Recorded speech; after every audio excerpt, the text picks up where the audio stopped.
ഹൃദയാഘാതത്തെ തുടർന്ന് ചികിത്സയിലുള്ള വി എസ് അച്യുതാനന്ദന്റെ നില മാറ്റമില്ലാതെ തുടരുന്നു. തീവ്രപരിചരണ വിഭാഗത്തിൽ തുടരുന്ന വി എസ് മരുന്നുകളോട് പ്രതികരിക്കുന്നുണ്ടെന്ന് ഡോക്ടർമാർ. വിവരങ്ങളുമായി പി ആർ പ്രവീണ ചേരുന്നുണ്ട്. പ്രവീണ, ആരോഗ്യനില സംബന്ധിച്ച് എന്തൊക്കെ വിവരങ്ങളാണ് ലഭിക്കുന്നത്?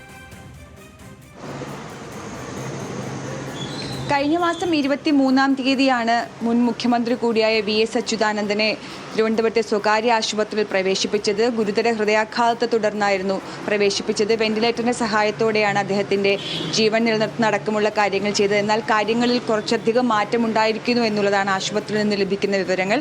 അദ്ദേഹം തീവ്രപരിചരണ വിഭാഗത്തിൽ തുടരുകയാണെങ്കിലും യന്ത്രസഹായം കുറച്ചിട്ടുണ്ട് എന്നാണ് മനസ്സിലാക്കുന്നത്. മാത്രമല്ല, മരുന്നുകളോട് പ്രതികരിക്കുന്നുണ്ട്, ഡയാലിസിസിനോടക്കം പ്രതികരിക്കുന്നുണ്ട് എന്നുള്ളതും പറയുന്നു. പക്ഷേ അദ്ദേഹത്തിന്റെ നില ഗുരുതരമായി തന്നെ തുടരുകയാണ്. കാരണം അദ്ദേഹത്തിന്റെ പ്രായം, അദ്ദേഹത്തിന്റെ ആരോഗ്യനില ഇതെല്ലാം കണക്കിലെടുക്കുമ്പോൾ ഗുരുതരമായി തുടരുകയാണെന്ന് തന്നെയാണ് ആശുപത്രി വൃത്തങ്ങൾ പറയുന്നത്. എന്തായാലും നിലവിൽ സ്വകാര്യ ആശുപത്രിയിൽ ചികിത്സയിലുള്ള അദ്ദേഹം തീവ്രപരിചരണ വിഭാഗത്തിൽ തുടരുക തന്നെയാണ്.